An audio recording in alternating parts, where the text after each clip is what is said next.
Hi all, happy you're back for this one.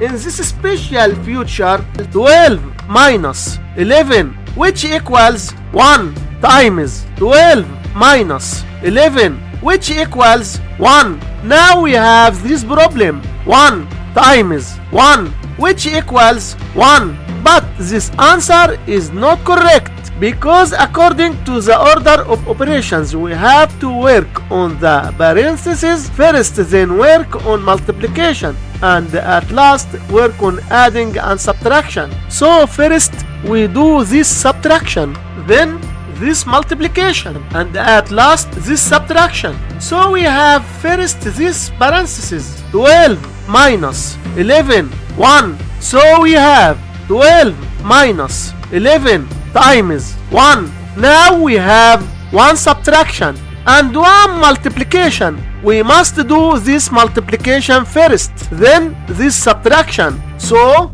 11 times 1 which equals 11. So we have 12 minus 11. So 12 minus 11 which equals 1. And this is our final answer for this problem. Thanks for watching. Don't forget to like and comment too.